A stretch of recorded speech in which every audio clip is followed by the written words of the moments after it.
Bienvenue sur la radio des visionnaires, les podcasts de ceux qui veulent créer le futur et oser voir au-delà de l'effondrement. Je partage avec vous des expériences et des hypothèses de futurs possibles. J'y mêle art, science et philosophie. J'y pose mes idées et mes émotions pour imaginer l'évolution de l'humanité dans ce qu'elle a de meilleur. Des opinions pour apprivoiser l'impensable, bousculer les croyances, sortir du cadre, pour ne plus avoir à subir l'avenir comme si c'était une fatalité et vivre différemment. S'occuper du futur, c'est juste une autre façon d'améliorer son présent.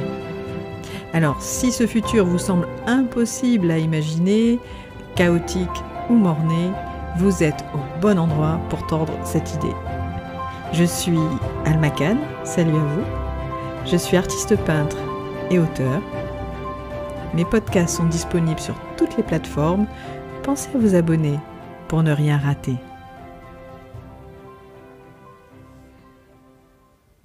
Aujourd'hui, je retire mon masque et je vous livre une émission hors norme. Celle-ci sort carrément des sentiers battus.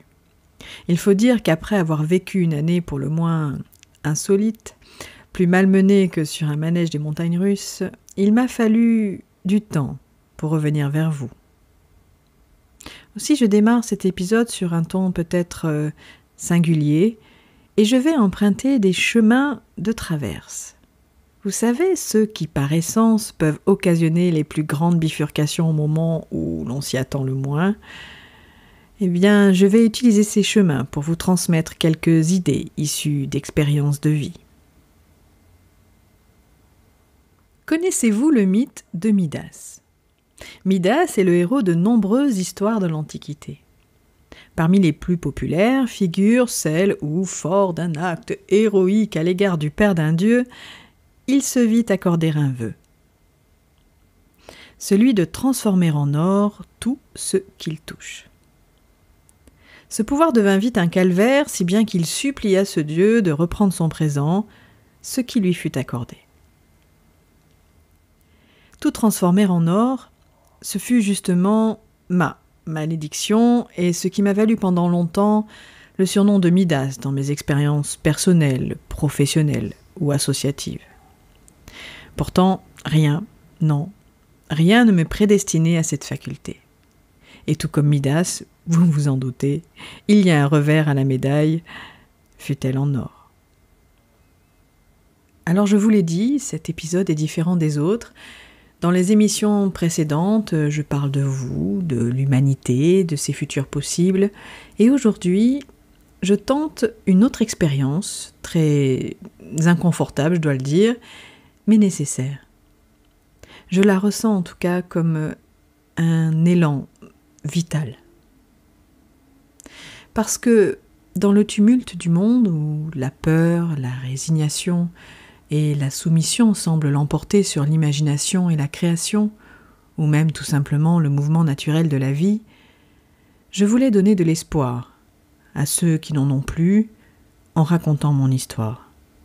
Du moins, une partie.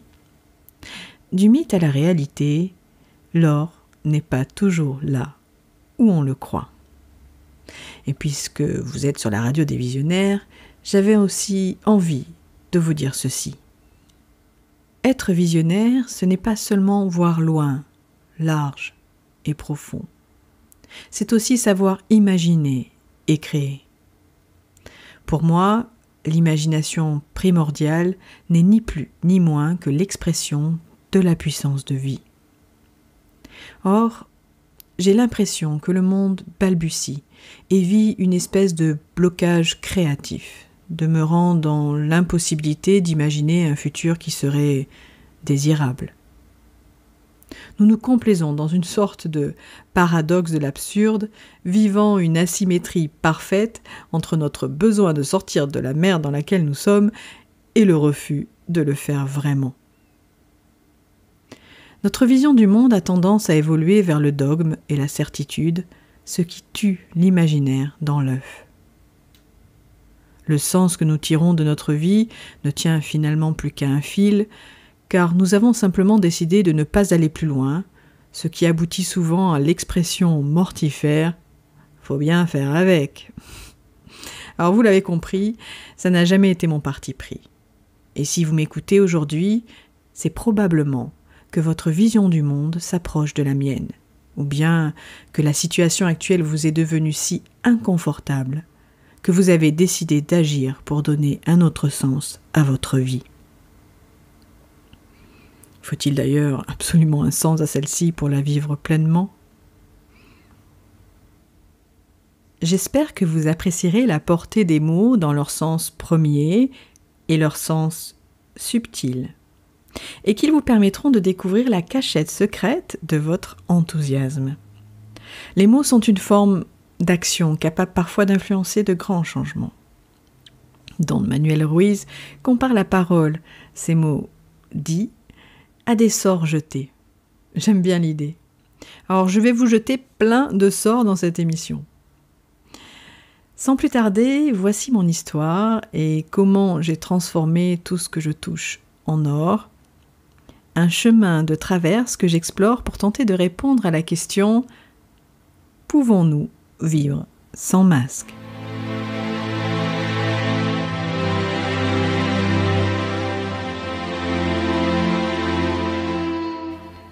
Je suis issue d'une famille modeste de 3 enfants où les problèmes de fin de mois étaient omniprésents. J'étais l'enfant du milieu, pas franchement désiré en fait. Si mon frère et ma sœur avaient été drastiquement programmés, moi, j'étais arrivée bien trop tôt. J'étais l'erreur, comme s'amusaient à me dire mes parents, sans se rendre compte de la portée de leurs paroles. Cette phrase avait l'effet d'un tsunami en moi. J'ai été élevée dans la valeur travail, je dirais même plus la valeur travail et tais-toi. Chez nous, pas de place pour le rêve. Ma famille avait cette aptitude incroyable à avoir les pieds sur terre, besogneuse et résignée sur la recette du monde. Au sein de la tribu, c'était officiel, j'étais une extraterrestre ou une emmerdeuse, question de point de vue. Très jeune, entre 4 et 10 ans, j'étais douée pour les études, les arts, la communication et l'organisation de spectacles où, je ne sais comment, la foi sans doute, j'arrivais à fédérer des dizaines de parents et d'enfants pour me suivre dans ma folle aventure de rendre le monde magique. Chaque fois que je posais un pied sur scène, j'étais transportée dans un état de grâce et ressentais un pouvoir illimité en moi. Probablement ma première expérience de la totalité de l'être. Mon chemin croisa de nombreux danseurs et danseuses étoiles avec qui j'avais la chance de m'entraîner à la dure, des musiciens, des artistes peintres. Lorsqu'on m'offrit l'opportunité de faire carrière dans ces domaines, l'autorité de mes parents fut sans concession. Non. Et au cas où j'aurais nourri quelques espoirs cachés, ils rajoutèrent « Non, parce que tu es une fille et qu'en plus l'art, ce n'est pas un métier, c'est un loisir. Allez, fais des études, arrête de rêver, gagne ta vie, après tu feras bien ce que tu veux. » J'avais 11 ans. Je venais d'entrer en 5e et le monde s'écroulait autour de moi. Je rentrais brutalement dans l'univers des adultes. Désemparée par l'éradication de mes rêves d'un revers de la main, je me sentais comme dépossédée du sens et du sel de mon existence. Ma créativité, cet enfant intérieur, avait été avortée de force et ma muse crucifiée en place publique. À partir de ce jour-là, j'ai porté un masque. Un masque de fer qui peu à peu s'est transformé en masque d'or indestructible. Le premier fut celui de la honte d'avoir échoué dans ma singularité, honte d'avoir eu des rêves ridicules aux yeux de mes parents et même de la société. Puis j'ai nourri beaucoup de colère et aussi une immense détresse. Mais ce que j'ai le plus aiguisé au fil des années, c'est probablement la patience et la détermination. Moi qui déambulais toute la journée sur la pointe des pieds, une baguette magique dans une main et un cahier d'imagination débordante dans l'autre, j'étais devenue experte en rationalité. et même experte en cynisme. Dans l'univers glacial que je m'étais créé, j'ai enfermé mon âme de peur qu'elle soit brûlée sur le bûcher des sorcières et mis mon cœur sous verre, comme on protège de la poussière le trophée de son premier match amateur. En réalité, je venais de jeter au fond d'un puits mon plus beau rêve. Celui d'œuvrer pour la liberté et la paix dans le monde, celui d'éveiller et de réenchanter l'humanité grâce à l'art. Du haut de mes 11 ans, c'était décidé. Je ne me laisserai plus jamais traverser par la poésie et la puissance de la vie.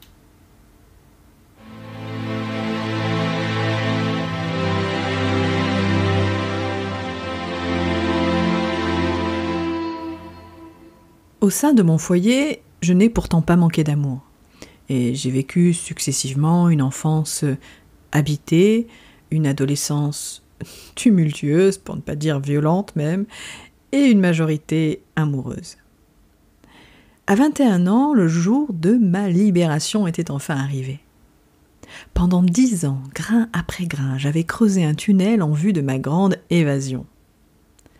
Mes grains de sable consistaient à être excellente dans les études, même si je n'avais pas pu choisir mon cursus universitaire, à me rendre utile pour mon voisinage en vue de collecter quelques appuis ou deniers, et enfin cumuler des tas de petits boulots pour me constituer en cachette un trésor de guerre. 15 jours après la fin de mes études, j'ai tout laissé derrière moi, petits copains compris, et j'ai annoncé à mes parents que je partais travailler à l'étranger. Ce fut un choc des titans. En moins d'1 mois, j'avais trouvé du boulot dans un secteur d'avenir, acheté un studio au bord de la Méditerranée et m'était offerte la voiture de mes rêves. À moi la liberté! Je pouvais enfin lâcher les chevaux. Disons que c'est ce que je croyais, en omettant une chose importante. Les masques cousus main que j'avais portés pendant 10 ans me collaient résolument à la peau et avaient scellé un couvercle de plomb sur mon être véritable. J'ai démarré ma carrière comme assistante de direction et en l'espace d'1 trimestre, je me suis retrouvée à l'étranger, directrice de la plus grosse filiale d'un groupe international en nouvelles technologies de l'information et de la communication. Je me suis découvert des talents pour des domaines que je n'avais jamais soupçonnés. J'avais une soif d'apprendre et d'évoluer insatiable. Il fallait que je compense mon cœur vide par une tête bien pleine. Au cours de mon expérience professionnelle, j'ai accompli des choses qui n'entraient même pas dans mon imaginaire. Alors, je ne vais pas vous faire ici la liste de tout ce que j'ai entrepris ou osé dans ma vie, mais c'est bien là que j'ai hérité de mon surnom de Midas et que mon enfermement a commencé, alors même que je croyais explorer ma pleine liberté. Tout ce que je touchais se transformait en or. Par ma capacité d'anticipation et d'innovation, j'étais devenue une aubaine pour mes employeurs qui se bousculaient au portillon. À 22 ans, j'habitais dans les plus beaux quartiers de Madrid, tout frais payé, avec chauffeur 24 heures sur 24 et billets d'avion à volonté sur le globe. Infatigable dans l'action, je guettais chaque nouveau défi comme le Messie pour me réinventer encore et encore, jusqu'à me perdre. L'or était devenu une prison mentale. Plus on possède de biens matériels et plus en réalité, ce sont les biens et le statut qui va avec qui nous possèdent. J'étais chassée par ces chasseurs de tête. Oui, parce qu'il semblait que ma seule valeur aux yeux de la société se concentrait en un seul organe d'1,5 kg, mon cerveau, cette tête, cette matière grise en circonvolution. Je n'étais plus que ça. J'ai erré d'entreprise en entreprise, toujours plus grosse, tellement je m'ennuyais vite. Rien ne parvenait à me rassasier. Pourtant, aux yeux du monde, j'avais réussi. J'étais un exemple, mon réseau était international et j'avais beaucoup d'amis. Est-ce pour autant cela, la réussite ?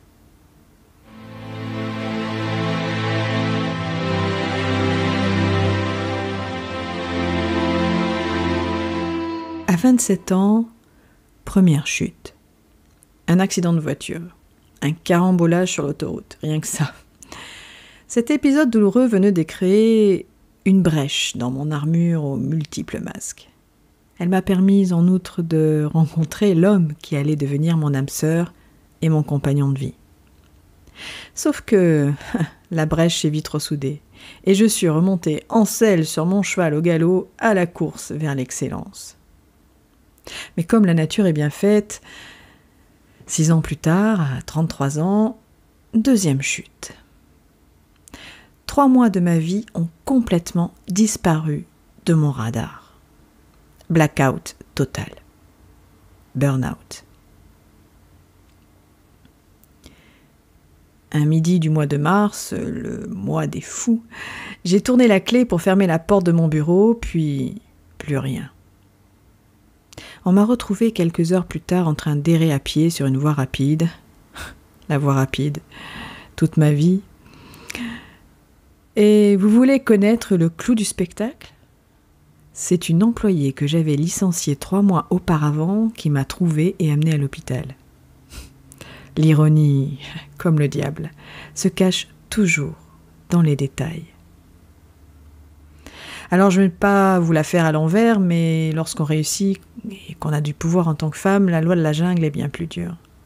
Particulièrement si à la base vous portez une multitude de masques pour vous protéger, par habitude ou parce que vous recherchez la reconnaissance d'autres hommes, vous finissez par ressembler à un homme d'ailleurs. Ça aussi c'est un autre masque. Au bout du compte, ce burn-out fut une chance. 1 an plus tard, je décidai de devenir maman et dans le même temps, de ne plus jamais travailler pour un patron. Enceinte jusqu'aux dents, allez, je remonte à cheval. Je montais alors ma boîte de conseils en prospective et stratégie de développement pour les décideurs. Et vous savez quoi ? Tout m'a réussi. Mon carnet de commandes était plein avant même que j'investisse dans la moindre publicité. Pourtant, au bout de 12 ans à mon compte, plus je signais de contrats et plus je me sentais vide. Si bien que j'ai développé une peur. Pas la peur de l'échec, non. Celle-ci était bien trop stimulante pour que j'aie envie de la transformer en challenge. Mais la peur de la réussite. Une peur viscérale, irrationnelle, sournoise, envahissante. Ces succès étaient devenus mon calvaire et mon tombeau à la fois. Mon cerveau semblait peser 10 tonnes. Les migraines à répétition m'anéantissaient. Je ne supportais plus d'être dans la lumière à jouer l'ombre de moi-même. La fièvre de l'or commençait aussi à gagner mon cœur, et tel Midas, je suppliais l'univers de reprendre son présent et de m'offrir à la place la magie qui m'habitait autrefois. Je fus exaucée d'un trait. De façon presque aussi fulgurante qu'un éclair de Zeus, ma colonne vertébrale s'est effondrée, écrasant ma moelle épinière et paralysant mes jambes. J'ai subi une opération du dos en urgence. Après les sommets, j'ai sombré dans un gouffre financier, ce qui m'a amené à devoir me déposséder de presque tout, goûter les affres de la solitude et explorer les limbes d'une souffrance abyssale. Assister en tout à la merci de tous, immobile. Constamment à plat dos, la seule vue du plafond devenait au fil des jours un tombeau. La descente aux enfers était sans fin, jusqu'à ce que j'implore la vie de m'offrir la mort. J'étais prête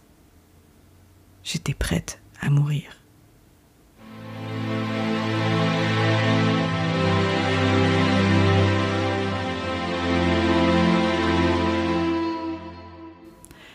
Cependant, la vie devait avoir d'autres plans.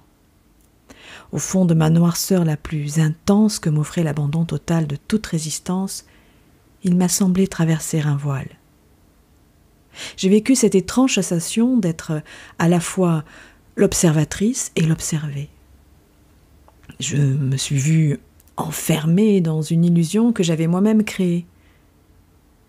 Et puis j'ai su quasi simultanément que je n'aurais pas assez d'une vie pour explorer tout ce qu'il y avait au-delà de voile. Un potentiel infini. Alors que j'étais alitée et prisonnière d'un corps figé, je pouvais pourtant entrevoir que je n'avais aucune limite.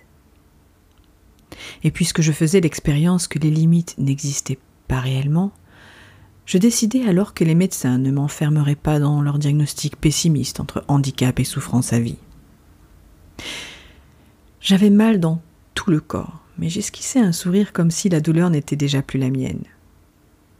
Sans les limites que mon mental avait créées, tout devenait possible.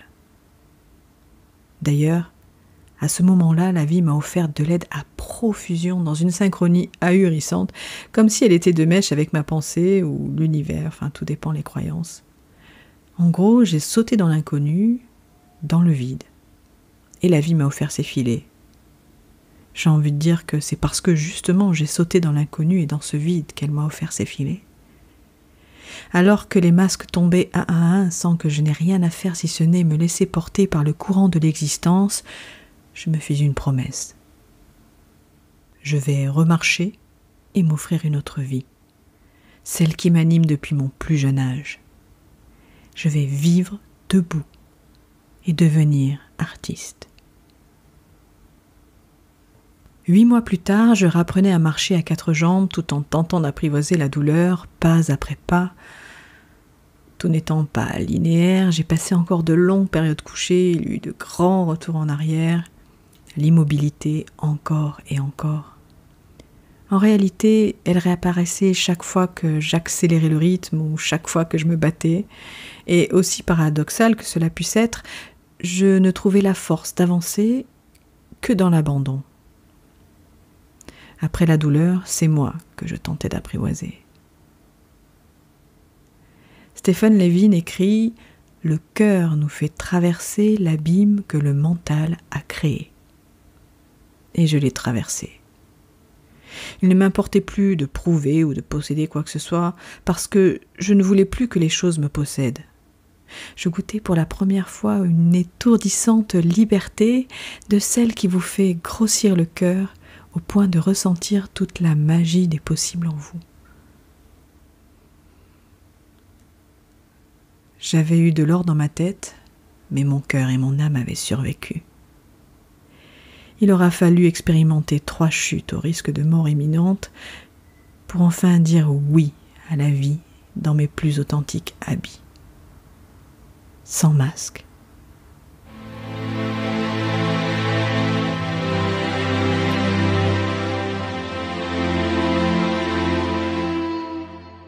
Aujourd'hui, j'ai toujours un peu cette peur du succès clinquant qui plane au-dessus de moi comme telle une ombre, histoire de me dire « rappelle-toi ».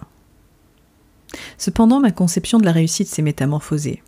Je suis partie à la reconquête de moi-même et de l'autre avec comme principaux ingrédients l'amour, l'émerveillement et la reconnaissance. Quoi de mieux que d'écouter son âme d'artiste pour les expérimenter ? Le chemin de l'artiste, c'est celui du cœur et de l'âme. Que serions-nous sans âme, sans supplément d'âme ? Des robots ? Des bourreaux ? Que deviendrions-nous si l'art sous toutes ses formes n'existait pas ? Quelle est la valeur de l'art dans notre cheminement ? Dans l'optique de Schopenhauer, l'art est la seule manière de trouver un soulagement à notre emprisonnement dans le sombre cachot du monde.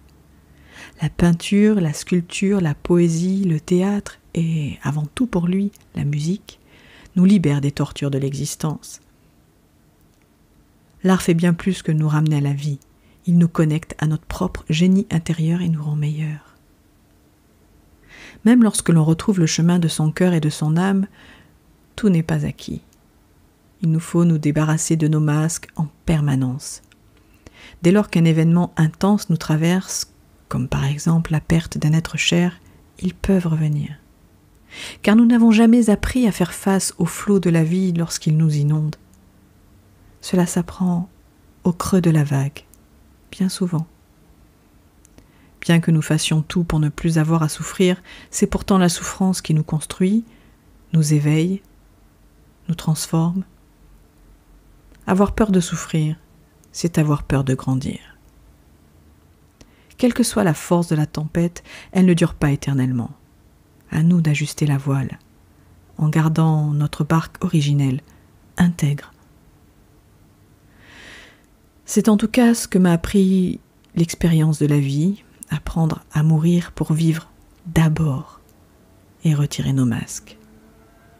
La mort de l'autre reste toujours plus difficile que la sienne, mais tout aussi transformatrice, parce qu'elle nous renvoie encore et encore à notre propre finitude. Il y a autre chose que j'ai appris et qui est cette fois-ci issue des travaux de l'anthropologue américaine Helen Fisher. L'amour fait partie de notre châssis d'origine. Il existait déjà chez nos ancêtres il y a plusieurs millions d'années.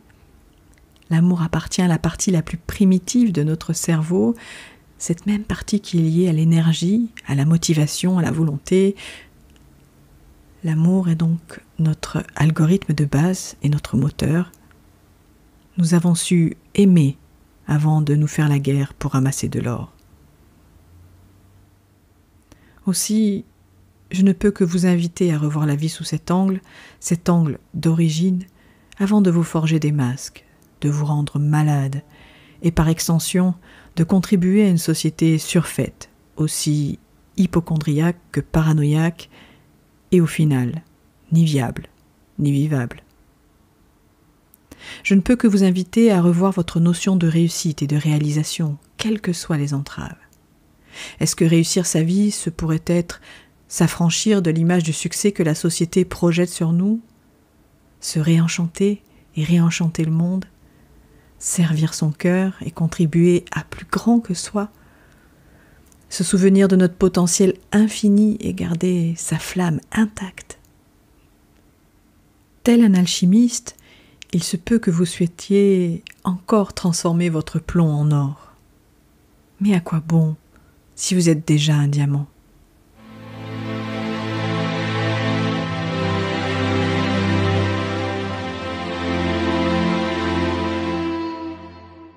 J'ai transformé ma vie parce que j'ai fini par désobéir aux injonctions familiales, professionnelles et même sociétales qui tuaient à petit feu mon être véritable.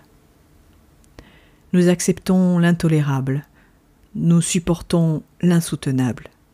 Mais à quel prix? À obéir aveuglément pour rentrer dans la norme, j'ai vécu et fait courir les risques les plus grands à mon intégrité physique et psychique. J'ai verrouillé mon cœur, enseveli mon âme, détruit mon corps, et je me suis perdu jusqu'à ne plus vouloir que la mort. Je me suis même raconté des histoires à coups de raison pour mieux avaler la pilule et rendre ma vie exemplaire dans un excès de pragmatisme pseudo-social. Alors, je vous pose la question. Quelle chance risquez-vous de perdre à ne point désobéir lorsqu'il est encore temps? Quelle chance risquez-vous de perdre à ne point désobéir lorsqu'il est encore temps? En fait, nous avons tout à gagner, parce que désobéir, c'est d'abord obéir à soi-même. Le désordre extérieur généralisé que l'on veut imposer comme modèle incontournable, voire idéal, ne fait que contribuer à l'implosion de notre ordre intérieur. Désobéir, c'est donner un sens à sa responsabilité dans ce qui adviendra. C'est faire acte de sa propre présence. C'est répondre présent au monde, à la vie. C'est répondre présent à l'amitié que l'on se doit. C'est ne pas se perdre soi-même de vue. C'est ne pas perdre sa compagne la plus intime, son âme. C'est d'ailleurs pour cela que j'ai changé de nom pour m'appeler Alma Khan, de l'espagnol alma, âme, et du perse Khan, souveraine. Je veux me rappeler toujours que je suis au bon endroit lorsque mon âme est souveraine. Réussir sa vie est semblable à une histoire d'amour et de reconquête perpétuelle. Pour moi maintenant, c'est l'immense gratitude d'avoir eu cette 3e chance et même une 4e depuis la perte de mon père il y a quelques mois. C'est la gratitude de vivre avec un compagnon aimant et notre fils, de nourrir nos rêves et de révéler nos potentiels réunis dans nos plus authentiques habits. Être inspirés et inspirants les uns pour les autres. Et par-dessus tout, se laisser traverser par l'acte de création sans censure intérieure ni extérieure. Il importe de ne pas se perdre sous la multitude de masques que l'on nous a imposés ou que nous avons créés, lobotomisés par la peur de la mort ou encore la fièvre de l'or, parce que même si le monde peut parfois nous sembler aussi dur que fou, en réalité, comme l'écrit si bien Pierre Teilhard de Chardin, seul le fantastique a des chances d'être vrai.